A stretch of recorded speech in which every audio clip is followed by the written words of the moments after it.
இயேசு கிறிஸ்து நாமத்தினாலே யாவருக்கும் அன்பின் வாழ்த்துக்கள். இந்த சாயங்கால வேளையில் உங்களுக்கு இணைந்து தேவநாமத்தை மகிமைப்படுத்த கர்த்தர் பாராட்டின அன்புக்கு ஸ்தோத்திரம். வேகமாக சில சத்தியங்களை நம்ம கற்றுக்கொள்ள போகிறோம். இவங்க டீம் ஏ, இவங்க டீம் பி. சரிங்களா? நீங்கள் இந்த பக்கம் இருக்கிற டீம் ஏ, இந்த பக்கம் இருக்கிறவங்க டீம் பி. நான் சொல்ல எவ்வளோ யார் ஃபஸ்ட்டு பைபிள் ரீட் பண்ண போகிறேன் பார்க்க போகிறேன். வேகமாக இந்த ½ hour நான் அநேக வேர்டு நம்ம ரிசீவ் பண்ண போகிறோம். ஆமே சொல்லுங்கள் பார்ப்போம். ஒரு ஸ்பீடாக அப்படின்னா செய்ய போகிறோம். கடகடன்னு சில வசத்தை ரீட் பண்ணி நம்ம கற்றுக்க போகிறோம். எரேமியா புஸ்தகம் 33ஆம் அதிகாரம் 6 வசனம். பாப்போம். டீமியாவா எரேமியா 33:6. அப்பா சூப்பர், பிரைஸ் காட். ஆமென் ஆமென்.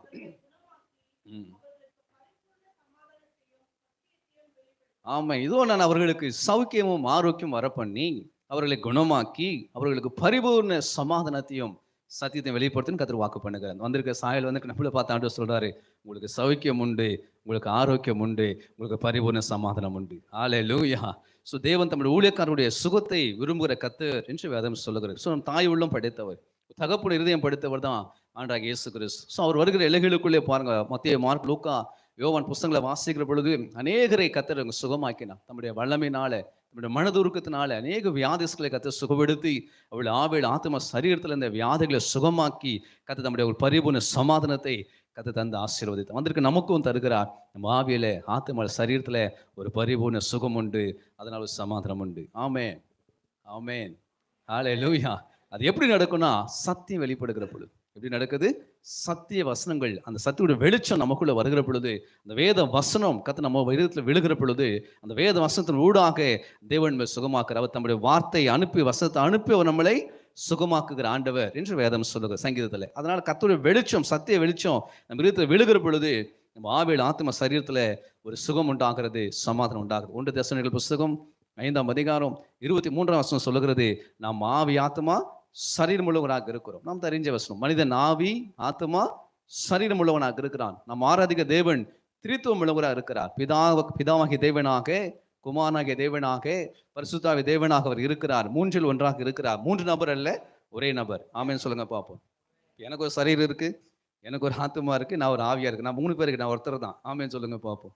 நான் 3 எம்பர் பிரான்சஸ். நான் 3 பிரான்சஸ் கிடையாது, ஒரே பிரான்சஸ் தான். ஆனால் எனக்குள்ள சரீரம் தனியாக இயங்குது, மனசு தனியாக இயங்குது, எனக்குள்ள ஒரு ஆவி இருக்கு. புரிஞ்சுங்க? ஆமென். அதுக்கு மேலே எக்ஸ்பிளைன் பண்ண முடியாது, அவ்வளோதான். ஹல்லேலூயா. ட்ரினிட்டிக்குலாம் உள்ளே போக முடியாது. ஸோ நான் ஆவி ஆத்மா சரீரமாக இருக்கிறேன், என் தேவன் பிதாக்கும் பரிசுத்தாவியாக இருக்கிறார். ஆமென் சொல்லிடுங்க. எதுக்கு அடையாளமானா, அந்த மோசே மூலமாக கட்டப்பட்ட அந்த ஆசீர்வாத கூடாரத்தில் பிரகாரம் இருந்தது, அப்புறம் பரிசுத்த ஸ்தலம் இருந்தது, மகா பரிசுத்தலம் இருந்தது. அது ஆவி ஆத்மா சரீரத்துக்கு அடையாளம்.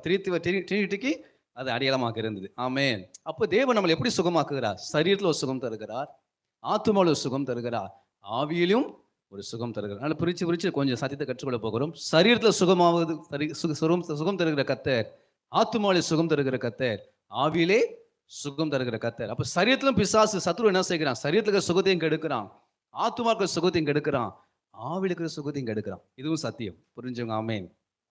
இப்ப சரீரத்திலும் சுகம், ஆத்துமாவிலும் சுகம், ஆவியிலும் சுகம் பரலோக தேவன் தருகிறான். ஆனா சத்ரு என்ன செய்கிறான்? சரீரத்திலும் வியாதி உண்டு பண்ணுகிறான், ஆத்துமாவிலும் வியாதி உண்டு பண்ணுகிறான், ஆவியிலும் வியாதியை உண்டு பண்ணுகிறான். கொஞ்சம் அப்படி பிரிச்சு பார்ப்போம். ஆமென் சொல்லுங்க பார்ப்போம். ஹல்லேலூயா. இயேசு கிறிஸ்து பூமியில் வருகிற பொழுது அவர் ஆவி உள்ளவராக இருந்தார், ஒரு ஆத்மா உள்ளவராக இருந்தார், ஒரு சரீரம் உள்ளவராக இருந்தார். ஆமாவா? இயேசுக்கு சரீரம் இருந்துச்சா? இருந்துச்சு. ஆவியா இருந்தாரா? இருந்துச்சு. ஆத்மா இருந்துச்சா? இருந்துச்சு. அதான் வசனம் இருக்குது. அவர் கிறிஸ்து ஆவி இல்லாத அவருடையவன் அல்ல. அவருக்கு ஒரு சரீரம் இருந்தது, நாம் அறிந்திருக்கிறோம். கிறிஸ்து ஆத்மா உள்ளவராக இருந்தார் என்று சொல்லி அதுக்கெல்லாம் வசனம் இருக்கு. சரி, இப்ப சரீரத்தில் சுகத்தை பெற்றுக்கொள்வதற்கு நம்ம என்ன செய்யணும்? சரீரத்தில் வருகிற சுகங்கள் நம்ம ஊழியக்காரலாம் இருக்கிறதுனால, ஊழியம் செய்கிறபடினால அந்த சரீரத்தில் சுகத்தை பெற்றுக்கொள்வதற்கு நம்ம என்ன செய்ய வேண்டும்? அல்லது ஏன் சரீரத்தில் வியாதி வருகிறதுனா ஒரு 4 சத்தியம் இருக்கு. வேகமாக சொல்றேன். 1, ஏன் கர்த்தருடைய பிள்ளைகள் வாழ்க்கையில வியாதிகள் வருகிறது? கர்த்தருடைய பிள்ளைகள், உலகத்தாருக்கு வேற, கர்த்தருடைய பிள்ளைகள் வாழ்க்கையில் ஏன் வியாதி வருதுன்னா, யோவான் 9ஆம் அதிகாரம் முதல் 3 வசனம் சொல்லுகிறது, கர்த்தருடைய நாமம் மகிமைப்படுவதற்காக. சிலரோட வாழ்க்கையில ஏன் சரீரத்தில் பலவீனங்கள் சுகம் என்று சொன்னால், அந்த வியாதிகள் மூலமாக கர்த்தருடைய நாமம் மகிமைப்பட போகும். ஸோ அந்த வியாதிகள் சுகமடைகிற பொழுது அதை அநேக ஆயிரங்களை அது ஆசீர்வாதம் சாட்சியாக சொல்லுகிற பொழுது, எனக்கு ஒரு கேன்சர் வியாதி இருந்துச்சு, நான் சுகமான என்று சொல்லுகிற பொழுது அது அநேக ஆயிரங்களை அது தொடும். கர்த்தருக்கு சோதம். அப்படி சில வியாதிகள் மூலமாக நாம் கஷ்டப்படுகிற பொழுது, குறிப்பிட்ட நாட்களுக்கு பிறகு அந்த வியாதிகளை கர்த்தர் சுகமாக்கி ஜீவன சாட்சியாக நிறுத்துகிற பொழுது, அந்த ஜீவன சாட்சியை நாம் அறிவிக்கிற பொழுது மேசாட்சி சொல்லுகிற அநேக உயிர்களை ரட்சிக்கிறான்னு சொன்ன பரிசுத்த வார்த்தையின்படி சில வியாதிகள், சில பலவீனங்கள் கர்த்தருடைய நாம மகிமைக்கு ஏதுவாக அது மாறி போகிவிடும். ஆமென் சொல்லுங்க. அல்லேலூயா. ஸோ அது முதல் சத்தியம். 2வது சத்தியம், ஏன் சரீரத்தில வியாதிகள் வருகிறது என்று சொன்னால், சங்கீதங்களின் புஸ்தகம் 38ஆம் அதிகாரம், 38ஆம் சங்கீதம் 3வது வசனம். 38ஆம் சங்கீதம் 3வது வசனம்.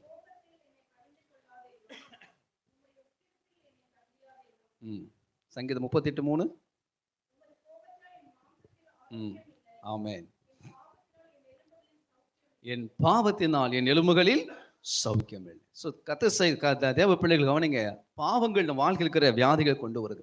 சரீரத்துக்கு அது ஓப்பன் கொடுக்குது. வியாதிகள் உள்ளே நுழைந்து நம்மளை பலவீனப்படுத்துவதற்கு ஒரு மனிதன் செய்கிற பாவங்கள் அந்த அந்த டோர் ஓப்பன் ஆகுது. அந்த பாவம் உள்ளே நுழைந்து வியாதி உண்டு பண்ணத்தக்கதாக நாம் செய்கிற பாவங்கள், அக்கிரமங்கள் அந்த ஒரு டோர் ஓப்பன் கொடுத்து அந்த உள்ளே நுழைந்து பலவீனப்படுத்துகிறதாக வேதம் சொல்லுங்க. அப்போ என்ன செய்யணும்? பாவங்களை அறிக்கை செய்ய வேண்டும். அதே சங்கீதம் 38:18 வாசிக்கிறான், பாவங்களை அறிக்கை செய்கிறேன், நான் பாவத்துக்காக விசாரப்படுகிறேன்னு சொல்லி அந்த பாவங்களை அறிக்கை செய்து பாவத்திற்கு மனம் திரும்புகிற பொழுது கர்த்தர் கிருபையா பாவங்களை மன்னித்து சுகமாக்கி விடுகிறார். அல்லேலூயா. ஸோ முதலாவது சத்தியம், தேவநாமம் மகிமைப்படும். 2வது சத்தியம், நாம் அறிந்தும் அறியாமல் செய்கிற பாவத்தினாலே சரீரத்தில் வியாதிகள் வருகிறது. 38 வருஷம் வியாதிப்பட்டு கிடக்கிறான், கர்த்தர் சுகமாக்கிட்டார். அதுக்கப்புறம் சொன்னார், இனிமேல் கேடாத ஒன்று வராதபடிக்கு நீ பாவம் செய்ய. இது வரைக்கும் பாவம் செஞ்சுட்ட, okay okay no problem, but இதுக்கப்புறம் நான் சுகமாக்குறேன். நீ சுகமான பிறகு மறுபடியும் என்ன செய்யாத, பாவத்தை செய்யாதே என்று சொல்லி அந்த மனிதனை கர்த்தர் அற்புதமாய் சுகமாக்கி கர்த்தர் ஆசீர்வதித்தார். சங்கீதம் 103:3 சொல்லுகிறது, அவர் நம்ம பாவங்கள் அக்கிரமங்களை மன்னித்து நோய்களை குணமாக்குகிறார். ஸோ பாவங்கள் மன்னிக்கப்படுகிற பொழுது வியாதிகள் சுகமாக்கி விடும். ஆமென். இன்னைக்கு இருக்கிற உலகத்துல எனக்கு தெரிஞ்சு 50% வியாதிகள் பாவத்தில் தான் வருது. மீதி 20% ஃபுட்டு ப்ராப்ளம் இருக்கு. கொஞ்சம் நம்ம சரியான ஃபுட்டு எடுக்காதனால சில வியாதிகள் சரீரத்தில் வருது.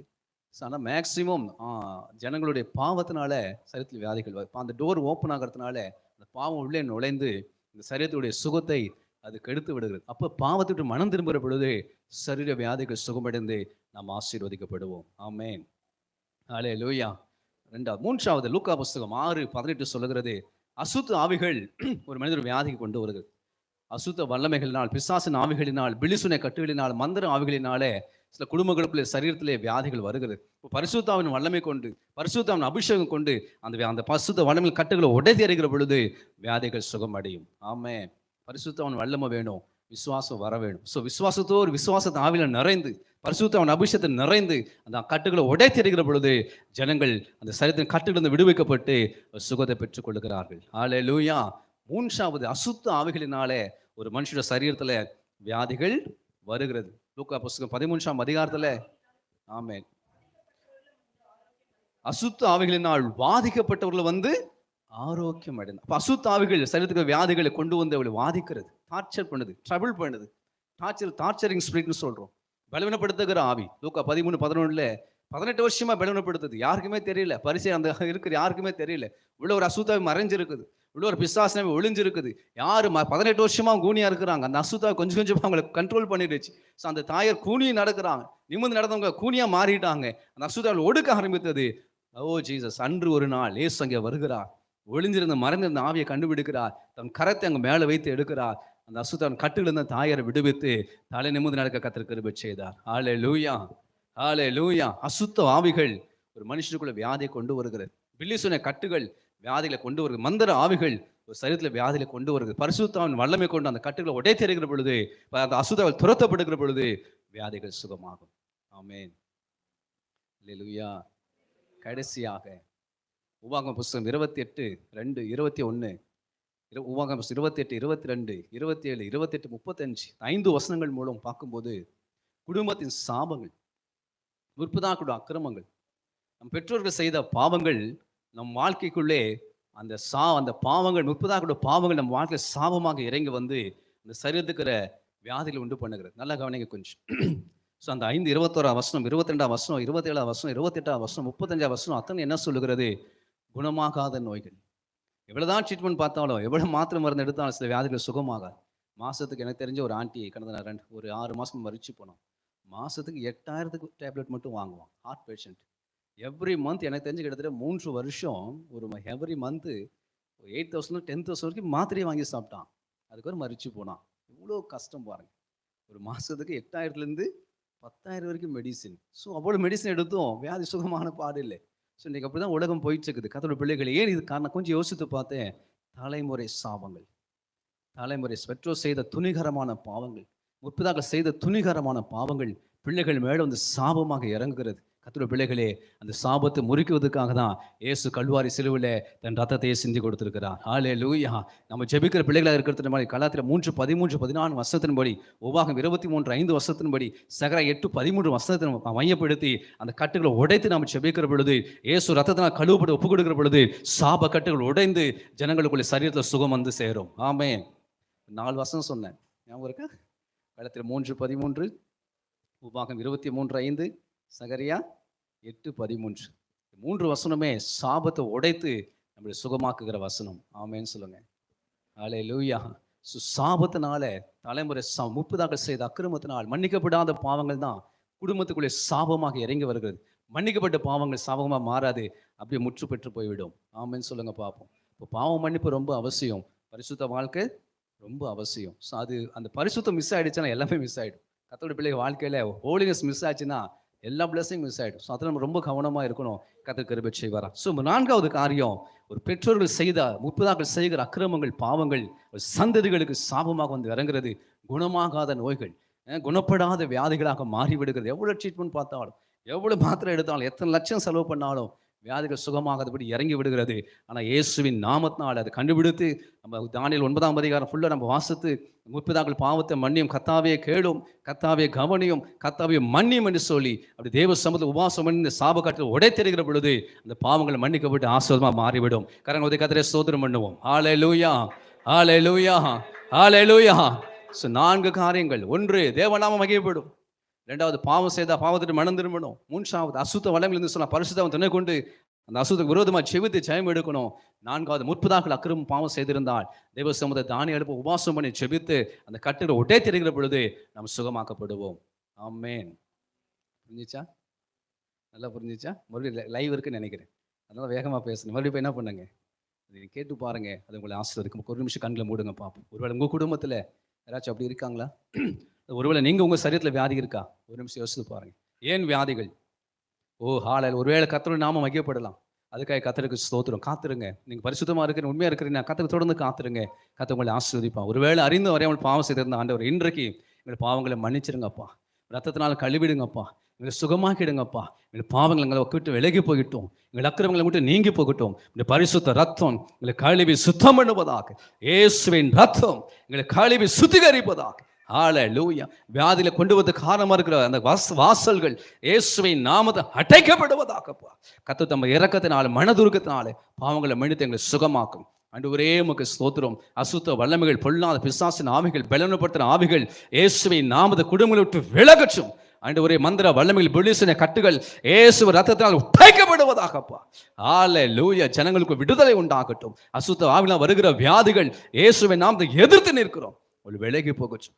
ஒருவேளை முற்பிதாக்கள் பெற்றோர்கள் ரட்சிக்கப்படாமல் மரிச்சு போயிருந்தா, பாவ மன்னிப்பு நிச்சயம் இல்லாமல் மரிச்சு போயிருந்தா, துணிகரமாய் பாவம் செய்து மரிச்சிருந்தா, அன்று அந்த பாவத்தில் நாங்கள் அறிக்கை செய்கிறோமப்பா. அன்று அவர்கள் செய்த பாவங்களை மன்னியும், பெற்றோர்கள் செய்த பாவங்களை மன்னியும், முற்பதாக்கள் செய்த அக்கிரமங்கள் பாவங்களை மன்னியும். ஒருவேளை அந்த பாவங்களை வாழ்க்கையில் சாபமாக வியாதிகளாக வந்து இறங்கியிருக்கும் என்று சொன்னால் கல்வாரில் சிந்த ரத்தத்தை நினைத்தருளும். எங்களுக்காக எனக்காக ஆண்டவரே நீ பரிகார பலியாக, கிருபாதார பலியாக சிலுவை சிந்த ரத்தத்தை நினைத்தருளும். இன்றைக்கு இயேசுவின் நாமத்தாலே அந்த சாபத்தில் எங்களுக்கு விடுதலை உண்டாகட்டும் நாங்கள் ஜெபிக்கிறோம். கலாத்தியர் 3:13 வார்த்தையின்படி, கிறிஸ்து எனக்காக சாபமாக இருக்கிறீர், கிறிஸ்து எங்களுக்காக சாபமாக மாறி இருக்கிறீர். இயேசுவின் நாமத்தை இனி சாபம் இல்லாண்டவரே, இயேசு கிறிஸ்துக்குள் புது சிருஷ்டியாக இருக்கிறோம். அந்த சாப கட்டுகள் இன்றைக்கு உடைக்கப்படுவதாக. ஆண்டவரே, சாபங்கள் நீங்கி போகட்டும், அற்புத சுகம் விடுதலை உண்டாகட்டும் நாங்கள் ஜெபிக்கிறோம். ஆண்டவரே உமக்கு ஸ்தோத்திரம் அப்பா. சரீரத்துக்கு எல்லாம் வியாதியின் கட்டுகள் உடைந்து ஒரு பரிபூர்ண சுகத்தை அனுபவிக்க கர்த்தர் அனுக்கிரமிச்சு வெள்ளக்கத்தில் ஒப்பு கொடுக்கிறோம். Amen. Jesus name. Amen. Hallelujah. So 4 விஷயங்களை கவனிக்கணும். 4 விஷயங்களை கவனிக்கணும். சரீரத்தில் வர வியாதிகளுக்கு நிறைய சக்தி இருக்கும். 4 மட்டும் நான் சொல்லியிருக்கேன். 2வது, ஆத்மாவில் வருகிற வியாதிகள். ஆமென். இங்கே வருகிற வியாதிகள் ஆத்மாவில் வருகிற வியாதி. ஆத்மான்னு சொன்னால் பரிசுத்த ஸ்தலம். அந்த ஆத்மா இருக்கிற வியாதியை சுகமாக்குறதுக்கு பரலோகம் ஒரு 3 சத்தியத்தை வைத்திருக்குது. இந்த பரிசுத்த ஸ்தலத்தில் ஒரு 3 பொருள் இருக்கு. ஞாபகம் இருக்கா? என்னென்ன இருக்கும் பரிசுத்த ஸ்தலத்தில்? அப்பம். சூப்பர். இன்னும் 2. இல்லை. அப்பம், குத்து விளக்கு, குத்து விளக்கு, வெரி குட். இன்னும் ஒன்னே ஒன்று. ஆ இல்லை இல்லை. ஆ தூ தூ தூவா தூ தூ தூ பூ பூ பூ தூவ போயிடும். பிரைஸ் லார்ட், ஹalleluya. 3 விஷயம் இருக்கும் பாருங்க. அந்த பரிசுத்த ஸ்தலத்துல ஃபர்ஸ்ட் போனா டேபிள் இருக்கும். அந்த டேபிள்ல 12 கோத்திரத்துக்கு அடையாளமாக ஒரு லைன்ல 6 அப்பம் இருக்கும், இன்னொரு லைன்ல 6 அப்பம் இருக்கும், 12 அப்பம் இருக்கும். அதுக்கு ஜஸ்ட் ஆப்போசிட்ல ஜெராக்ஸ் போட்டு வச்சிருந்தேன், கிளம்பும்போது மறந்துட்டு வந்துட்டேன். அதுக்காக போய் ரிஸ்க் எடுத்து கம்ப்யூட்டர் சென்டர் போய் பிரிண்ட் பண்ணி எடுத்து வச்சிருந்தேன். கரெக்டாக கிளம்பும் போது மறந்துட்டு வந்துட்டேன். அந்த சீட்டு A4 ஷீட்டில் அந்த ஆசிரியர் கொண்டாந்து டோட்டலாக நான் பிரிண்ட் காட்டணும்னு சொல்லி நான் வச்சிருந்தேன். ஆனால் கிளம்பும் போது மறந்துட்டு வந்துட்டேன். நீங்கள் போய் கூகுளில் டச் பண்ணுங்க, அதில் இருக்குது. மோஸ்ட்லி டென்ட் டேபர்னக்கிள்னு போட்டிங்கன்னா அழகாக இருக்குது. சரி கவனிங்க, 12 கோத்திரத்துக்கு அடையாளமாக 12 அப்பம் இருக்கும். அதுக்கு ஜஸ்ட் ஆப்போசிட்டில் ஒரு குத்து விளக்கு இருக்கும். அதுக்கு அந்த பரிசுத்த ஸ்தலத்தில் எண்டில் ஒரு தூப பீடம் இருக்கும். அந்த 3 விஷயங்களை கவனிச்சு சொன்னால், ஒரு மனுஷன் ஆத்துமா பலப்படுவதற்கு, ஆத்துமா சுகமாய் வாழ்வதற்கு இந்த 3 காரியத்தை பரலோகம் நியமித்து வைத்திருக்கிறது. ஆமென். ஒரு மனுஷனோட ஆத்மா கிறிஸ்துக்குள் பலப்படணும், கிறிஸ்துக்குள் சுகமாய் வாழணும், கிறிஸ்துக்குள் ஆரோக்கியமாக வாழ வேண்டும் சொன்னால், முதலாவது அவன் அப்பத்தை சாப்பிட வேண்டும். அப்பம் எதற்கு அடையாளமாக இருக்கிறது? கர்த்தருடைய வார்த்தைக்கு. ஒரு வாரம் நான் நீ 1 வீக் ஒரு நாள் சாப்பிடவே இல்லை, சரீரத்தில் எப்படி இருக்கும்? எங்க பிரதர், ஒரு வேளை சாப்பிட காட்டியே டயர்ட் ஆகிடுறோம். அப்பப்போ ஒரு டீ ஆச்சு குடிக்கணும். ஆமேன். ஏதாச்சும் உள்ள போட்டுக்கிட்டு இன்புட் இருந்துகிட்டே இருக்கணும். அல்லேலூயா. 2 hours 3 hours ஒரு இன்புட்டு போய்கிட்டே இருக்கணும். இல்லைன்னா சரீரம் என்ன ஆகுது? நம்ம சண்டை போடுது. ஏய் என்ன சொல்கிறேன்? ஃபாஸ்டர் பிரான்சிஸ் டீயை கொடு, ஊத்து, 4 வடையை போடு போடு, பிரியாணி சாப்பிடு போடு, தோத்துறோம் கேட்டுகிட்டே இருக்கு இன்புட்டு. ஆமே. அதே போல தான் ஆத்மா என்ன கேட்குது? வசத்தை கேட்குது. மகனே மகளே, சகோதரியே சகோதரியே, ஊழியக்காரனே, வசத்தை வாசி, வசத்தை பூசி. மனுஷன் அப்பத்தினால் மாத்திரமல்ல தேவன் வாழ்ந்து புறப்பட ஒரு வார்த்தையினால் பிழைப்பான். ஆத்மா பசியா இருக்குது, வசத்தை சாப்பிடுங்கிறார் ஆண்டவர். வசத்துக்கு நேரம் ஓட சொல்றாரு, பைபிளை வாசிக்க சொல்றாரு, வசத்தை தியானிக்க சொல்றாரு. கர்த்தருடைய பிள்ளைகளே, நல்ல வேதத்தை புசிச்சா, வேதத்தை வாசித்து அதை தியானிச்சா ஆத்மா பலப்படும். ஹல்லேலூயா, ஹல்லேலூயா. 24 வயசுல தான் இயேசு ஏற்றுக்கொண்டு, எனக்கு தெரியும், நான் ஒரு ரோம கத்தோலிக்க திருச்சபையை சார்ந்தவன். அப்போ அம்மா நல்லா பக்தியாக வளர்த்தாங்க. அம்மா ரொம்ப பக்தியாக வளர்த்தாங்க. கேடிஸில் நான் தான் first mark. 10th 9th 10th district லெவலில் ஃபஸ்ட் மார்க் வாங்கி குறிப்பிடமெல்லாம் கொடுத்தாங்க கிஃப்டாக. அதில் ஞாபகம் இருக்காது. ஆனால் இயேசுவோட ஒரு அந்த கனெக்ஷன் இல்லை பாருங்கள். அந்த இருதயம் டச் ஆகலை. இந்த வழியறிக்கை விதைக்கப்பட்ட விதையா சண்டே சர்ச்சுக்கு போகும், வசனம் சொல்லுவாங்க, மனசுக்குள்ளே போகாது, அப்படி வெளியில் போயிடும். வீட்டுக்கு வரத்துக்குள்ளே மறந்துடும். ஏன்னா உள்ள வேற இருந்துச்சு. அல்லேலூயா. உள்ளத்துக்குள்ளே உலகம் இருந்துச்சு. உலகத்துக்குள்ளே பாவம் வந்ததுனால பேசப்பட்ட வசனங்கள் ஒன்று கூட உள்ள போகலை.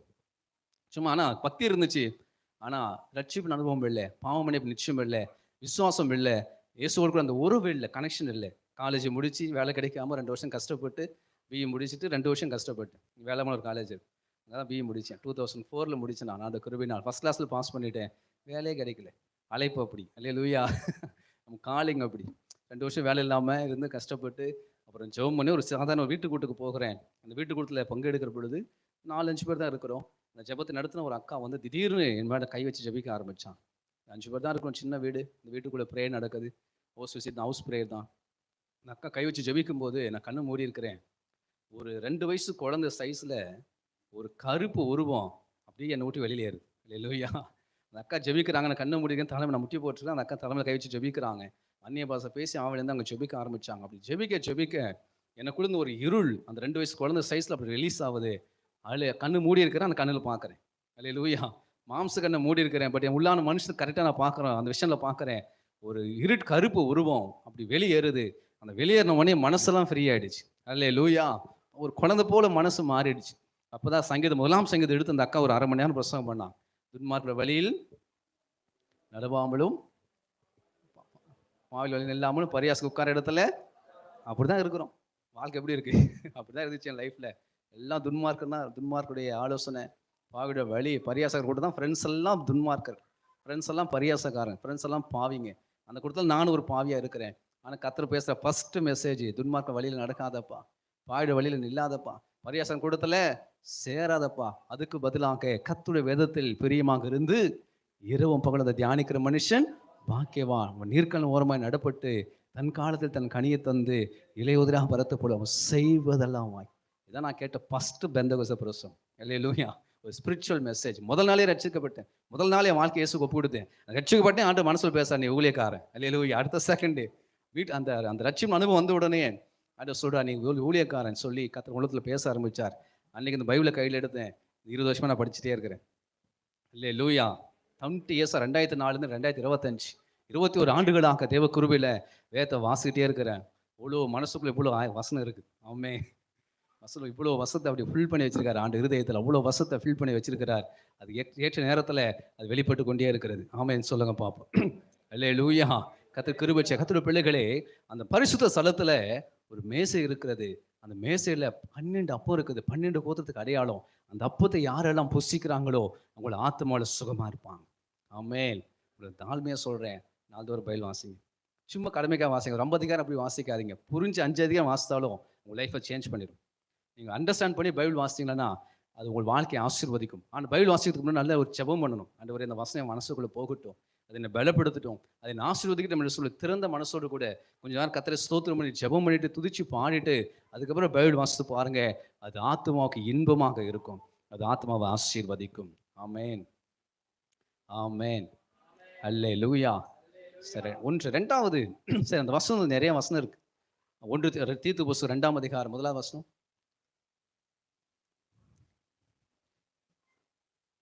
தீத்து 2:1 சொல்லுகிறது, ஆரோக்கியமான உபதேச குறித்து பேசு என்று சொல்லப்பட்டிருக்குது. 2:8 ஆரோக்கியமான வசனத்தை குறித்து பேசுங்க என்று சவுண்ட் டாக்டர்னு சொல்றாங்க.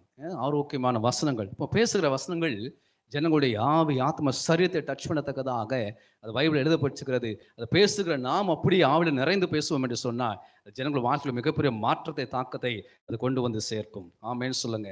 ஸோ 2:1 ஆரோக்கியமான உபதேசம் சொல்லப்பட்டிருக்கேன். 2:8 ஆரோக்கியமான வசனம் என்று சொல்லப்பட்டிருக்கிறது.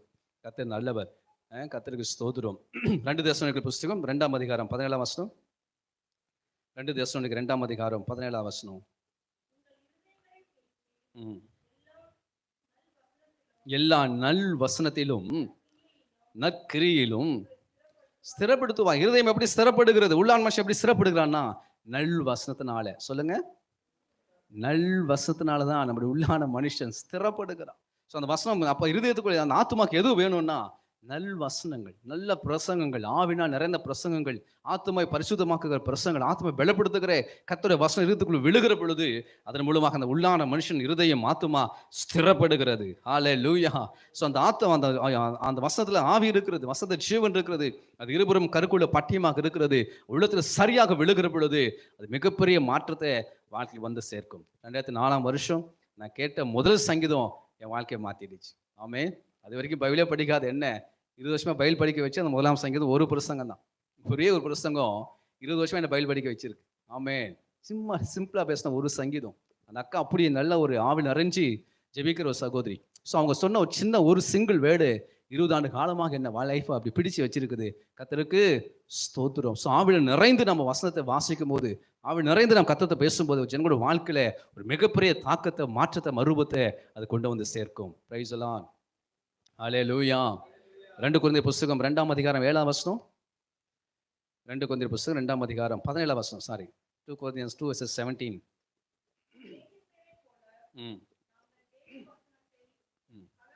கலப்பாய் பேசாமல் துப்புரவாகவும் தேவனால் அருளப்பட்ட பிரகாரமாகவும் கிறிஸ்துக்குள் தேவ சந்தில பேசு. எப்படி வசனத்தை பேசணுமா? கலப்பாய் அல்ல. கலப்பாய்னா இந்த பால் தண்ணி ஊற்றி வைக்கிறாங்க பார்த்தீங்களா, அப்படி.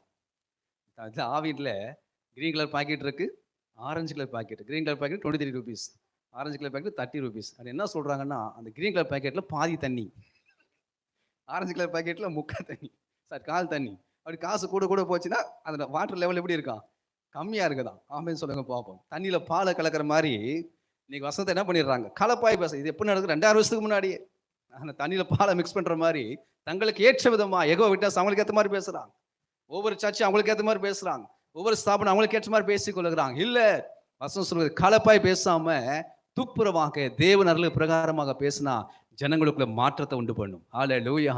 எனக்கெல்லாம் ஆசை, ஒரு பிரசங்கத்தை கேட்டுட்டா கேட்கறவங்க 1 மாசம் தூங்கக்கூடாது. அப்படி நான் ஜெபம் பண்ணிட்டு இருக்கிறேன். ஹல்லேலூயா. என் பிரசங்கத்தை ஒருத்தன் கேட்டானா 1 மாசம் தூங்கக்கூடாது. ஏன்னா நான் அப்படி என்ன மாத்திச்சு. ஒரு நாள் கேட்ட பிரசங்கம் என்ன 1 மாசம் தூங்க விடலை. ஆமே. இதை பைத்தியமா அப்படி பிடிச்சி வச்சாரு ஆண்டவருடைய மனசை, கட்டி போட்டார் வசனத்துல. எதையுமே யோசிக்காம 20 வருஷம் டிவி பார்த்த என்ன 20 வருஷம் பைபிள் படிக்க வச்சார். ஆமேன். சாயங்காலம் 8 மணிக்கு பைபிள் கையில் எடுத்தனா காலை 6 மணிக்கு பைபிள் கையில் இருந்துச்சு. 1 நிமிஷம் தூங்காம ஆண்டு படிக்க வச்சார். அப்படிலாம் ஒரு மாற்றத்தை தாக்கத்தை கர்த்தர் உண்டு பண்ணினார். அல்லேலூயா. அதனால சொல்றேன், ஒரு பிரசங்கம் பண்ணா 1 மாசம் தூங்கக்கூடாது. அல்லேலூயா. அப்படி பிரசங்க யாரும் மாறணும். கர்த்தர் கிருபை செய்வாராக. ஆமென். அல்லேலூயா. ஹalleluya. ஆசைப்படுங்க. யாருக்கு ஆசைப்பட்டா தோசை வரணுவாங்கல்ல, ஆசைப்பட்டா தோசை கிடைக்கும். பெர்க்மன் சொல்லுவார், ஆசைப்பட்டா தான் தோசையே கிடைக்கும். அதனால நம்ம ஆசைப்படுவோம். அந்த என் பிரசங்கத்தை கேட்டு 1 வாரமாச்சு, அட்லீஸ்ட் 1 வாரம் என்ன பண்ணக்கூடாது, ஜனங்க தூங்கக்கூடாது. அந்த வசனம் இப்படி பாதிக்கணும், மனசை பாதிக்கணும், மறுவப்படுத்தணும், கிறிஸ்து நேராக நடத்தணும். கர்த்தர் கிருபை செய்வாராக. ஆமென். ஹalleluya. ஸோ தேவ வசனத்தை கலப்பா பேசாம, தனக்கேற்ற மாதிரி பேசாம, துப்புரவாக தேவன் அருள பிரகாரமாக ஆவின் அபிஷேகத்துக்கு நிறைந்து பேசுகிற பொழுது ஜனங்களோட வாழ்க்கையில் ஒரு மிகப்பெரிய தாக்கத்தை, ஒரு மாற்றத்தை, ஒரு மறுரூபத்தை உண்டு பண்ணும். 1 தெசலோனிக்கேயர் புஸ்தகம் 1 தெசலோனிக்கேயர் புஸ்தகம் 1 வசனத்தோடைய மாத்திரமல்ல, வல்லமையோடும் பரிசுத்த ஆவியோடும் முழு நிச்சயத்தோடு வந்தது. போதும். ஸோ அந்த வசனம் எப்படி வந்துச்சு? வெறும் வசனமா வரல. அப்புறம் எப்படி வந்துச்சு? வல்லமையால, பரிசுத்தாவின் நிச்சயத்தோடும், பரிசுத்தாவின் முழு நிச்சயத்தோடும் வந்தது. இன்னைக்கு மிஷினரிலாம் ரொம்ப அவசியம். பாஸ்டர் சொன்னாங்கல்ல, ஊழியக்கார், ஜனங்கள் கட்டப்பட்டுக்கிறான், இருள் இருக்கிறான். என்ன வேணும்? அபிஷேகம் வேணும், வல்லமை வேணும், பரிசுத்தாவின் நிறைவு வேணும். ஒரு வார்த்தை இயேசு சொன்னா அசுத்தாவை விலகி போடணும், அதோட பவர்ஃபுல்லா மாறணும். கர்த்தர் கிருபை செய்வாராக. ஆமென். ஹalleluya. அப்போ கொஞ்சம் விளக்கற செலுத்தணும். அதிக நைட்லாம் விழிச்சு ஜெபிக்கணும். அதிகாலை 3 மணிக்கு எந்திரிச்சு ஜெபிக்கணும். தேசத்தை அதை அசைச்சு அத்தனை ஊழியக்காரங்களும் அதிகாலை 3 மணிக்கு எந்திரிச்சு ஜெபிச்சவங்க. ஹalleluya. Praise the Lord. இந்த ஏசிய சபையை ஸ்தாபித்த pastor Sam Sundaram, senior pastors, அவங்கெல்லாம் அதிகாலை 3 மணிக்கு எந்திரிச்சு 6 மணி வரைக்கும் முழங்கால் நின்று ஜெபிச்ச ஆட்கள். இது மறைஞ்ச டிஜே சங்கிள் அவர்கள் 5 to 8 hours முழங்கால் நின்று ஜெபிச்சவங்க. ஆமென். இன்னைக்கு மோகன் சென்னை இப்பயும் மினிமம் 2 hours, 4 தோறும் 2 hours முழங்கால் நிற்க தான் கேள்விப்படுக்கிறேன். 2 hours முழங்கால் நின்று ஜெபிக்கிறான். ஸோ அப்படிலாம் ஜெபிக்கிறவங்க தான் தேசத்தில் ஒரு பெரிய மாற்றத்தை உண்டு பண்ணுகிறார்கள். ஆமென். நான் தூங்குறேன் பாஸ்டர், தூங்குங்க சிஸ்டர், நல்லா தூங்குங்க, நல்லா தூங்குங்க, ஒன்றும் பிரச்சனை இல்லை. வச்சுக்கப்பட்டீங்கன்னா தூங்க, ஒன்றும் விஷயம் இல்லை. ஆனால் அந்த ஸ்ட்ரென்த் இருக்காது. என்ன இருக்காது? ஸ்ட்ரென்த் இருக்காது. ஒரு தாக்கத்தை உண்டு பண்ணணும், ஒரு மாற்றத்தை உண்டு பண்ணணும்னா கொஞ்சம் ஜெபம் அவசியம். ஆமென். ஆமென். ஹalleluya. அதனால தான் சொன்னேன், வசனம் நம்மளை பாதிக்கணும், அதில் தூங்க விடக்கூடாது. ஆமென். ஒரு ஒரு ஒரு டெடிகேஷனுக்குள்ள நம்ம கொண்டு வரணும். கர்த்தர் கிருபை செய்வாராக. Praise the Lord. ஸோ வசனம், நாங்கள் சொல்லுகிற சுவிசேஷம், அது வசனத்தோடு மாத்திரமல்ல, அது வல்லமையோடு பரிசுத்தாவின் நிச்சயத்தோடு வந்தது என்று சொல்லி பவுல் அப்போஸ்தலன் 2000 வருஷத்துக்கு முன்பதாகவே சொல்லியிருக்காரு. கர்த்தர் நமக்கு இலவசமாக தருகிறார். கேட்கிற எவனும் பெற்றுக்கொள்ளுகிறான். அந்த தாகத்தோடு கேட்டா கர்த்தர் அபிஷேகத்தை தருவார், ஆவி நிறைவை தருவார், அந்த வார்த்தைகளை தருவார், நம்மளை பேச வைப்பார், ஜனங்களுக்குள்ள மாற்றத்தை அவர் கொண்டு வருவார். ஹல்லேலூயா. அதனால வசனம் ரொம்ப அவசியம். ஸோ அந்த ஆத்துமா, அந்த பரிசுத்த ஸ்தலத்தில் ஒரு டேபிள் இருந்தது, அது 12 அப்பம் இருந்துச்சு. அது வசனத்துக்கு அடையாளம். அந்த வசனத்தை நல்லா வாசித்து தியானிச்சு புசிச்சா ஆத்துமாவில் சுகம் கிடைக்கும். ஆமென். 2வது, அந்த பரிசுத்த ஸ்தலத்தில் குத்து விளக்கு இருந்துச்சு. என்ன இருந்துச்சு? குத்து விளக்கு அடுப்பு வேலையாக செய்யணும். யாத்திரை வாசிக்க நான் சொல்லிட்டு போகிறேன். யாத்திரை புஸ்தகம் 25ஆம் அதிகாரம் 31ஆம் வசனம் சொல்லுகிறது, ஒரு கோல்டு தங்கத்தினால செய்யணும், ஒரே அடுப்பு வேலையாக செய்யணும், இஷ்டத்துக்கு பண்ணக்கூடாது. ஒரே ஒரு பொருளை எடுத்து அது அப்படியே என்ன பண்ணுவாங்க, அந்த கொள்ளர்கள் அற்புதமாக செய்வாங்க. தலைமையில எண்ணெய் ஊற்றினா அந்த தலை ஊற்றப்படுகிற எண்ணெய் மற்ற எல்லா வழியாக மொத்தம் 7 பாயிண்ட் இருக்கும், 7 பூக்கள் மேலே இருக்கும். ஒரு தலையில் மட்டும்தான் எண்ணெய் ஊற்றுவாங்க, அது உள்ளே போய் மற்ற அப்படி மேலே ஏறி அப்படி வரும். ஸோ அந்த மாதிரி அடுப்பு வேலையாக செய்யப்பட்டது தான் அந்த குத்து விளக்கு. அந்த குத்து விளக்கு பொண்ணுனால் இருக்கும். அதில் ஊற்றப்படுகிற எண்ணெய் இடித்து பிழிந்த தெளிவான எளிவ எண்ணெயா இருக்கணும். சொல்லுங்க, இடித்து பிழிந்த தெளிவான எண்ணெய். இதுதான் குத்து விளக்கு. அந்த குத்து விளக்குன்னு எரிகிற அந்த வெளிச்சம் தான் அந்த பரிசுத்த ஸ்தலத்துக்குள்ள வெளிச்சத்தை கொண்டு வரும். அப்ப ஆத்துமா வந்து பிரகாசிக்கணும், ஆத்துமா வந்து சுகமா இருக்கணும், ஆத்துமா ஆஸ்வதிக்கப்படணும்னா அந்த குத்து விளக்கு பொன்னினால செய்யணும். அது மண்ணா இருக்கக்கூடாது. எப்படி இருக்கக்கூடாது? மண்ணாசை இருக்கக்கூடாது, மண்ணா இருக்கக்கூடாது. கொலோசியர் 3:1-3 வசனத்தின்படி பூமியில் உள்ளவைகளை அல்ல, மேலானவைகளை நாடுங்கள். அப்போ மேலான நோக்கத்தை வைத்து அந்த குத்து விளக்கு உருவாக்கப்பட்டா அது எரிந்து பிரகாசம் கொடுக்கும். பொன்னினால் உருவாக்கப்பட்ட 2 அடிப்பு வேலையா செய்வாங்க. செம்ம அடி வாங்கும் பாருங்க. ஒரு பக்கம் ஊழியத்தை பிரகாசம் நல்லா செக் பண்ணி பாருங்க, ஒரு பக்கம் வளமையா பிரகாசிப்பாங்க, மறுபக்கம் தனிப்பட்ட வாழ்க்கையில ரொம்ப அடிபடுவாங்க. அருமை டிஜே சங்கர் அவர்கள் தன் மகளை சாக கொடுத்தார். ஸோ இப்படி ஒவ்வொரு ஊழியக்காரன் வாழ்க்கையில பாருங்க, ஒரு அடி இருக்கும். அடிப்பு வேலையாக செய்யப்பட்ட குத்து விளக்கு. ஸோ அப்ப அடிப்பு வேலையை செய்யப்பட்ட அந்த குத்து விளக்குல எரிகிற அந்த வெளிச்சம் தான் அந்த ஆத்துமாவுல பிரகாசத்தை கொண்டு வந்தது. அல்லேலூயா, அல்லேலூயா. கொஞ்சம் இக்காலத்து பாடுகள் இனி நம்மத்தில் வெளிப்படுகிற மகிமைக்கு ஒப்பிடுகிறார். கிறிஸ்துவ வாழ்க்கையில கொஞ்சம் பாடுகள் இருக்கும். ஒரு கம்பெனிக்கு போனாலும் 8 மணி நேரம் 10 மணி நேரம் வேலை செய்கிறோம்ல. இந்த மாதிரி அபிஷேகத்துக்கு ஏற்ற விதமா கொஞ்சம் பாடுகள் அனுபவிச்சா மகிமை பெருசா விளங்கும். 2வது அந்த அந்த பிஞ்சுகளை அந்த ஒலிவ காய்களை கொண்டு வந்து நம்ம வேர்க்கடலை அரைக்கிறத போல ஒரு பெரிய அந்த ஆலையில போட்டு அதை நல்லா கிரைண்ட் பண்ணி அதை பிழிஞ்சு எடுத்து அதை ஃபில்டர் பண்ணி அதுலேருந்து கொண்டு வந்த தெளிவான ஒளிவு எண்ணெய் அந்த குத்து விளக்கில் ஊற்றி தான் வெளிச்சத்தை கொண்டு வரும். சில வேலைகளை சில ஊழியக்காரர்கள் அப்படி இடிச்சு பிழிவா இருப்பாங்க. புரிஞ்சுங்க? ஆமேன். என் வாழ்க்கை இவ்வளோ கஷ்டம் பாஸ்டர், என் வாழ்க்கை ஒரே போராட்டமா இருக்கு, இடிக்கப்படுறேன், நான் பிழியப்படுறேன் அப்படின்னா நீங்க சத்தவங்களை ஜூஸா மாத்துறாருன்னா நீங்க அநேகருக்கு பிரகாசமா மாற போறீங்க. புரிஞ்சுங்க? ஆமேன். என் வாழ்க்கை பிழியப்படுது, என் வாழ்க்கை நெருக்கமா இருக்கு, அவமானப்படுறேன், நான் நிந்திக்கப்படுறேன், நான் கஷ்டப்படுறேன், வேதனைப்படுறேன்னா டெடிகேட் பண்ணுங்க கிறிஸ்துக்குள்ள. உங்கள் மூலமாக வருகிற அந்த வெளிச்சம் அநேகரை ஆசீர்வதிக்கும். அல்லேலூயா. இடித்து பிழியப்பட்ட தெளிவான ஒளிவ எண்ணெயிலிருந்து வருகிற வெளிச்சம் தான் அந்த பரிசுத்த ஸ்தலத்துல வெளிச்சம் கொடுத்ததான். ஆமென். யோவான் ஸ்நானகன் எரிந்து பிரகாசிக்கிற விளக்காக இருந்தான். அவன் இடித்து பிழியப்பட்டவன். அல்லேலூயா. ஸோ அப்படி யாரெல்லாம் கர்த்தருக்காக இடித்து பிழியப்படுகிறார்களோ அவள் மூலமா வெளிப்படுகிற வார்த்தைகள் மிகப்பெரிய ஆசீர்வாதத்தை கொண்டு வரும். Praise the Lord. தாவீது சவுல் மூலமாக இடித்து பிழியப்பட்டான். தாவீது சவுல் ராஜா மூலமாக, சொந்த மாமனார் மூலமாகவே அவன் இடித்து பிழியப்படுகிறான். சொந்த தேசத்தில் வாழ முடியல, வீட்டுக்குள் நிம்மதியாக வாழ முடியல. கிட்டத்தட்ட எத்தனை 10 ஆண்டுகளுக்கு மேலாக தரத்தில் ஈட்டியை வைத்துக்கொண்டு கொலை செய்யும்படியாக, கொல்லும்படியாக தாவீது துரத்தி அடிக்கிறான் சவுல் ராஜா. தாவீது தப்பித்து ஓடுகிறான். 2 முறை கர்த்தர் ஒப்பு கொடுத்தாரு. அப்போ சவுல் ராஜா தாவீதை பார்த்து சொல்றான், தாவீதே நீ என்னிலும் நீதிமான். அல்லேலூயா. நம்ம கொல்றவங்க நம்மளை பார்த்து சொல்லணும், நீ என்னிலும் நீதிமான். சே, நல்ல வேடு இல்லை அது. நம்மளை கொல்லுகிறவர்கள், நம்மளை கொலை செய்ய நினைக்கிறவன் சவுல் சொல்றான், நீ என்னிலும் நீதிமான், நீ மேன்மேலும் பலப்படுவாய், நீ பெரிய கர்த்தருக்காக பெரிய காரியங்களை செய்வான்னு சொல்லி பிளஸ் பண்ணிட்டு போனான் கொல்ல நினைச்ச சவுல் ராஜா. ஏன்னா தாவீது லைஃப் அவ்வளோ பியூரா இருந்துச்சு. ஆமென் சொல்லுங்க பார்ப்போம். 1 பேதுரு புஸ்தகம் 2ஆம் அதிகாரம் 12ஆம் வசனம். 1 பேதுரு புஸ்தகம் 2ஆம் அதிகாரம் 12ஆம் வசனம்.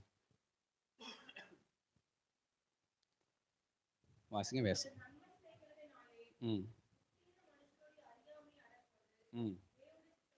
என்னவா? நன்மை செய்கிறதுனாலே புத்தியின மனுஷருடைய அறியாமை அடக்குவது தேவ சித்தம். இந்த உலகத்தில் எவ்வளவு புத்தியினர்கள் இருக்கிறாங்க, மதியினர்கள் இருக்கிறாங்க, முட்டாள்கள் இருக்கிறாங்க. இப்போ என்ன செய்யணுமா? நன்மை செய்து அவளை புத்தியினத்தை நம்ம அவளை விட்டு நீக்கி போடணுமா? ஆமென் சொல்லுங்க.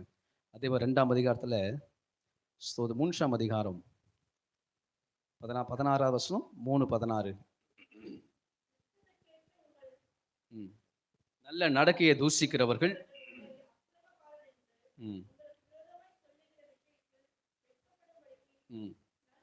நல் மனசாட்சியா இருங்க. அந்த குத்துகளுக்கு எரிகிற வெளிச்சம் எதை குறிக்கிறது? நற்கிரைகளை குறிக்கிறது. நல் மனசாட்சியை குறிக்கிறது. கர்த்தருடைய பிள்ளைகளே, உண்மையா வாழ்கிற பொழுது நம்ம தூசிக்கப்படுகிறோம். கர்த்தர் நாமத்துக்காக உண்மையா ஊழியம் செய்கிற போது நம்ம பாதிக்கப்படுகிறோம். கவலை இல்லாம என்ன செய்யணுமா? நல் மனசாட்சியுடனா இருங்க, நன்மை செய்யுங்க. அதனால புத்தின மனுஷன் என்ன செய்ய முடியும்? அறியாமையை நம்ம அடக்கி போட முடியும் என்று வேதம் கற்றுக் கொடுக்கிறது. அல்லேலூயா.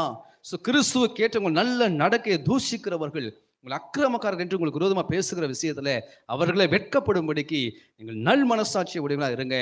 தீமை செய்து பாடு அனுபவிப்பதை காட்டிலும் தேவனுக்கு சித்தமானால் நன்மை செய்து பாடு அனுபவிப்பதே தேவனுக்கு முன்பதாக மேன்மையாக இருக்கும். அல்லேலூயா. உலகம் சொல்லுகிறது நன்மை செய்து நன்மை அனுபவி, இந்த உலகத்துடைய அந்த லாஜிக் தத்துவம். பட் பரலோகத்தின் தத்துவம் என்ன? நீ நன்மை செய்து பாடு அனுபவி. ஆமென். What is Christianity? நன்மை செய்து பாடு அனுபவி. ஏன் கிறிஸ்துவ ஜீவனை கொடுத்தார்? நன்மை செய்து தன் ஜீவனை கொடுத்தார். ஏன் கிறிஸ்துவ சிலுவை சுமந்தார்? ஏன் ரத்தம் சிந்தினா? நன்மை செய்து நமக்காக ஒரு அடிச்சூட வைத்து போயிருக்கார். நன்மை செய்து நன்மை அனுபவிக்க வேண்டும் என்பது உலகத்தின் தத்துவம். அந்த நன்மை செய்து பாடு அனுபவிக்க வேண்டும் என்பது பரலோகத்தின் தத்துவம், பரலோகத்தின் சத்தியம். அல்லேலூயா. ஆமென். அல்லேலூயா. ஸோ அந்த குத்து விளக்கு வருகிற வெளிச்சம் அநேகருக்கு நற்கிரியைகளை கொண்டு போகிறது. அது நன்மையான காரியங்களை கொண்டு போய் சேர்க்கிறது. அது நல் மனசாட்சி குறிக்கிறது. ஆத்துமாவில் அந்த வசனம் விதைக்கப்படுகிற பொழுது நம்ம அப்படியே மாறி விடுகிறோம். கடைசியாக தூபப்பீடம் இருக்கும். அந்த தூபப்பீடத்தில் தூபம் போடணும். அது எப்படி போடணும்னு சொன்னால், பிரகாரத்தில் ஒரு பலிபீடம் இருக்கும், அந்த பலிபீடத்தில் ஆடு இருக்கும், ஆட்டை வெட்டி தோலை உரிச்சு பீஸ் பீஸ் ஆக்கி கொண்டு போய் அந்த பலிபீடத்தில் வச்சு கீழே நெருப்பு போட்டு எரிச்சு அந்த எரிக்கல சாம்பலை கொண்டு வந்து தூபபீடத்தில் போட்டு அந்த சாம்பலை கொண்டு போய் தான் பரிசுத்த ஸ்தலத்தில் வைத்து தூபமாக போடணும். புரிஞ்சவங்க ஆமென். எல்லாரும் ஜெபம்னான்ற கேட்க மாட்டார். ஜெபிக்கணும்னா ரொம்ப 12 படி அவன் பலிபீடத்தில் முதலாவது எரிக்கப்பட்டிருக்க வேண்டும், தோல் உரிக்கப்பட்டிருக்கணும், தலை வெற்றப்பட்டிருக்கணும், சந்து சந்தாக துண்டிக்கப்பட்டிருக்கணும், தங்களை ஜீவ பலியாக கத்த தங்களை அர்ப்பணிச்சிருக்கணும். அவள் அப்படி தங்களை அர்ப்பணிச்சு ஜீவ பலியாக எரிஞ்சு சாம்பலாக்கப்பட்ட அந்த சாம்பலேருந்து கொஞ்சம் எடுத்து அதை தூபத்தில் போட்டு அந்த தூபத்தை கொண்டு போயிட்டு பரிசுத்த ஸ்தலத்தில் வைத்து தூபமாக காட்டுகிற பொழுதுதான் கத்த அந்த ஜெபத்தை கேட்டு கத்தரை ஆசீர்வதிக்கிறாராம். ஆமென். சுயம் எரிக்கப்படாதவர்கள் பாவத்துக்கு மறிக்காத ஜெபம் பண்ணா கத்தர் பாவ மன்னிப்பின் ஜெபத்தை வேணா கேட்பாரு. ஆனால் ஒரு தாக்கத்தை விளைக்கணும், ஒரு மகிமை கொண்டு வரணும், தேவனோட பிரசத்தை ஜனங்களுக்கு கொண்டு வர வேண்டும் என்று சொன்னால் தன்னையே ஜீவ பலியாக அர்ப்பணித்து ஜெபிக்கிற பிள்ளைகள் ஜெபத்துல ஒரு மகிமை இருக்கிறது. ஹல்லேலூயா, ஹல்லேலூயா. பரிசுத்தவன் ஜெபத்தை நீதிமான் செய்கிற ஊக்கமான வேண்டுதல் மிகவும் பலனுள்ளதாக இருக்கு. நீதிமான் செய்கிற யார் நீதிமான்? தன்னையே ஜீவ பலியாக ஒப்பு கொடுக்கிறவர்கள். பான பலியாக நான் மார்க்கப்பட்டு போகிறேன்னு சொல்லி பவுல் அப்போஸ்தலர் 2 தீமோத்தேயு 4 எல்லாம் சொல்றாரு. பான பலியாக ஒப்பு கொடுக்குறேன் அப்படின்னா ஜூசப்லேயே ஒப்பு கொடுக்குறவங்க, ஊழியத்திற்காக கிறிஸ்து அன்புக்காக தங்களே ஜீவனை அப்படி ஊற்றி கொடுக்குறவங்க, ஊழியத்தை நிமித்தமாக தங்கள் சுகத்தை இழந்து தூக்கத்தை இழந்து பசியை இழந்து அப்படி தங்களையே ஊற்றி கொடுப்பது தான் பான பலி. அப்படியும் இருக்கிறது. அல்லேலூயா. மிஷினரிகள்லாம் பான பலி தான். ஒரு பான பலியாக என்ன செய்யறாங்க? தங்களையே இருதயத்தை வாழ்க்கை அப்படி ஊற்றி கொடுக்குறாங்க. ஜெம்ஸ் எல்லாம் ஒரு பான பலி, அகசிஞ்சவங்க தன்னையே பான பலியாக கர்த்தருடைய அன்பிற்காக ஊற்றி கொடுத்தவங்க. அதான் இன்னைக்கு ஆலமரம் போல அந்த ஊழியங்களும் வளர்ந்து இருக்கிறது. கர்த்தருடைய பிள்ளைகளே, ஜீவ பலியாக பான பலியாக வாழ்க்கை நாம் கர்த்தருக்கு அர்ப்பணிப்போம் என்று சொன்னால் அது தீபமாக எரிஞ்சு அநேக ஆயிரங்கள் ஆசீர்வதிக்கும். ஆமென். அல்லேலூயா. ஸோ பரிசுத்த ஸ்தலத்துல அப்பம் இருக்கிறது, குத்து விளக்கு இருக்கிறது, தூபபீடம் இருக்கிறது. அப்போ வசனத்துக்கு அடையாளம், குத்து விளக்கு வெளிச்சத்துக்கு அடையாளம், தூபம் தன்னையை அது ஜீவ பலியாக பானமலை எரிஞ்சு சாம்பலை ஒப்பு கொடுப்பதற்கு அடையாளம். ஸோ இந்த 3 விஷயம்தான் ஒரு மனிதனோட ஆத்துமாவை பிரகாசிக்க வைக்கும். சும்மா கிடையாது கிறிஸ்டியன் லைஃப். ஆமென் சொல்லுங்க பாப்போம். எல்லாரும் ஸ்கூல் போகிறாங்க, சில பிள்ளைங்க மொட்டை மார்க் வாங்குது, சில 30 வாங்குது, சில 60 வாங்குது, சில சென்டம் வாங்குது. கிறிஸ்டியன் லைஃப் எப்படி இருக்கு? 30 நல்ல நிலத்தில் விதைக்கப்பட்ட விதை 30, 60, 100. உலகம் திறமையினால் வாழும், ஆவிக்கிற வாழ்க்கை அர்ப்பணிப்புல வாழும். தாகத்துல தான் தாகம் உள்ளவர்களும் அர்ப்பணிக்கப்பட்டவர்களும் ஸ்பிரிச்சுவல் லைஃப்ல பிரகாசிக்கிறாங்க. அல்லேலூயா. நம்மளோட அர்ப்பணித்த வைப்பு, நம்முடைய தாகத்தை வைத்து கிறிஸ்துவ வாழ்க்கையில நம்ம வளர முடியும், பெருக முடியும். கர்த்தர் உங்களை ஆசீர்வதிப்பார். ஆமென். ஆல்ரெடி 10 நிமிஷம் ஓடி போச்சு, எக்ஸ்ட்ரா சாரி. அதே போல் ஆவில ஒரு சுகம் இருக்கிறது. மகா பரிசுத்த ஸ்தலத்துல அந்த பெட்டிக்குள்ள ஒரு 3 விஷயம் இருக்கும். ஒன்று ஆரோனுடைய கோல், மண்ணா வைக்கப்பட்ட பொற்பாத்திரம், நியாயப்பிரமாணம். 3 முறுமுறுப்புக்கு அடையாளம். மண்ணா ஏன் குடிச்சு நாங்கள் வனாதில் செத்து போனால் நல்லா இருக்கும், எகிப்திலே செத்து போனால் நல்லா இருக்கும், எங்களை ஏன் கொஞ்சம் சாவு அடிக்கிறீங்க அப்படின்னு கேட்டாங்க ஜனங்க. முறுமுறுப்பு. ஆரோன் மட்டும்தான் ஊழியக்காரனா? ஏங்க நாங்களாம் ஊழியக்காரனா கிடையாதா? நாங்களாம் ஜெபம் ஆண்டு கேட்க மாட்டோம், நாங்கள் ஆண்டு சத்தத்தை கேட்கலையா? ஆரோனுக்கு விரோதமாக முறுமுறுப்பு.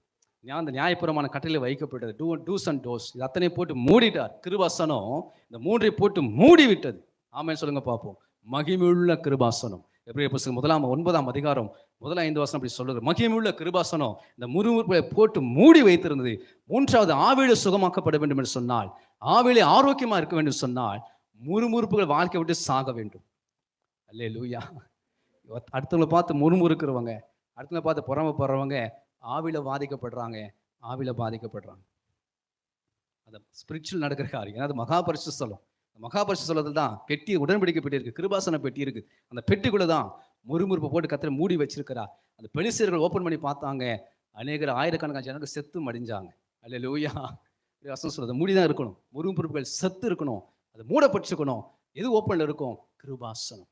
கேருபீன்கள், மகிமையான 2 கேருபீன்கள் அந்த பெட்டியை மூடி இருந்துச்சு. அந்த கேருபீன்கள் மூலமாக அந்த மகா பரிசுத்த ஸ்தலத்துல கர்த்தருடைய மகிமை தங்கியிருந்தது. அந்த மகிமை நம்ம உள்ளான இருதயத்தை, ஆவியை அது ஆசீர்வதிக்கிறது. புரிஞ்சவங்க ஒரு ஆமேன். வேகமாக பேசிட்டு போயிட்டேன். அப்புறம் என்ன பண்ணிக்கோங்க, கொஞ்சம் மைண்டில் வச்சு மெடிடேஷன் பண்ணி பாருங்க, அது உங்களுக்கு இன்னும் ஆசீர்வாதம். எப்படி என்ன பண்ணிப்போமா? நம்பிச்சோம்.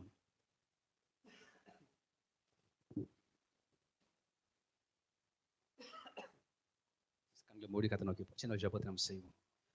சரீரத்தில் ஒரு சுகம், ஆத்துமாவில் ஒரு சுகம், ஆவிலும் ஒரு சுகம். மூன்றையும் கர்த்தர் உருவாக்கினார்.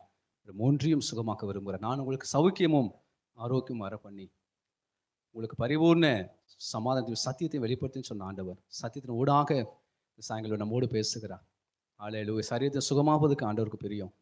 ஆத்மா சுகமாக்குவதும் ஆண்டவருக்கு பிரியம். நம்ம ஆவியையும் சுகமாக்குவது ஆண்டவருக்கு பிரியம். பிரகாரம் பரிசுத்த ஸ்தலம், மகா பரிசுத்த ஸ்தலத்தில் கர்த்தர் அந்த காரியங்களை வைத்திருக்கிறார். அல்லேலூயா. கர்த்தருடைய பிள்ளைகளே, மூன்றில் நம்ம சுகமே வாழட்டும். மூன்றிலும் நம்ம கொஞ்சம் கவனிப்போம், சத்தியத்தை கொஞ்சம் கவனிப்போம், அதை விட்டு கொடுப்போம், அர்ப்பணிப்போம், நம்மளே பான பலியாக ஜீவ பலியாக கிறிஸ்துக்கு ஒப்பு கொடுப்போம். கர்த்தர் பெரிய காரியங்களை செய்வாராக. ஹல்லேலூயா. ஆண்டவரே உமக்கு ஸ்தோத்திரம் அப்பா. அந்த சாயங்கால வேலைக்காக நன்றி, இந்த இரவு வேலைக்காக நன்றி அப்போ. அருமையாக அந்த டீமுக்காக ஸ்தோத்திரம். கர்த்தருடைய வார்த்தை கேட்குற ஒவ்வொரு கர்த்தருடைய பிள்ளைகளுக்காக ஸ்தோத்திரம். இயேசுவின் நாமத்தினால் உங்கள் ஆவியில ஆத்ம சரீரத்தில் ஒரு ஹீலிங் நடப்பதாகப்பா. இயேசுவின் நாமத்தினாலே ஒரு மகிமை இறங்கட்டும், கர்த்தருடைய வல்லமை இறங்கட்டும், கர்த்தருடைய பிரசன்னம் இறங்கட்டும். சரீரம் சுகமடைவதாக, ஆத்மா சுகமடைவதாக, ஆவி சுகமடைவதாக. இயேசுவின் நாமத்தினாலே அற்புத சுகம் நடப்பதாக ராஜா. கர்த்தர் தொடுவீராக. இயேசு கிறிஸ்துவின் தழும்புகளால் சுகமடைகிறோம் அப்பா. கிறிஸ்துவின் தழும்புகளால் சுகமடைகிறோம். சரீரத்தில் வியாதியின் கட்டுகள் உடையட்டும். ஆண்டவரே அற்புத சுகம் உண்டாகட்டும். ஹல்லேலூயா. ஆத்மாவில தீபம் ஏற்றப்படுவதாக. கர்த்தருடைய வசனம் தீபமாக எரியட்டும். ஒலிவ எண்ணெயின் ஆசீர்வாதம் எரியட்டும். தூப பீடமாக ஜெப தூபம் ஜனங்களை பற்றி பிடிப்பதாக ராஜா. மணிக்கணக்காய் தேவனோடு கூட உறவாடுகிற, தேவனோடு கூட சம்பாஷிக்கிற, சத்தத்தை கேட்கிற அனுபவத்தில் பிள்ளைகள் வந்து ஆசீர்வதிக்கப்படட்டும். மகா பரிசுத்த ஸ்தலத்துல எல்லா முறுமுறைகளை போட்டு மூடி வைத்து விட்டு மகிமையான கேருபீடங்கள் துதியும் ஸ்தோத்திரமும் எப்போது எங்கள் வாழ்க்கையில் இருக்கட்டும். ஆசீர்வதியும், ஆசீர்வதியும். கர்த்தர் பிளஸ் பண்ணுங்கப்பா. ஆவி ஆத்மா சரீரத்துக்கு பிளஸ் பண்ணி ஆசீர்வதிங்க. உன்னதமான நாமாக்கிய பொருட்கள் எல்லா துதிகளும் உண்மைக்கே செலுத்துகிறோம். தரைமட்டமாய் தாழ்த்துக்கிறோம். கர்த்தருடைய நாம அமைக்கிய பொருட்கள் ரட்சகர் இயேசு கிறிஸ்துவின் ஜெபிக்கிறோம். ஜெபங்களை நல்ல பிதாவே. ஆமென், ஆமென். தேங்க்யூ.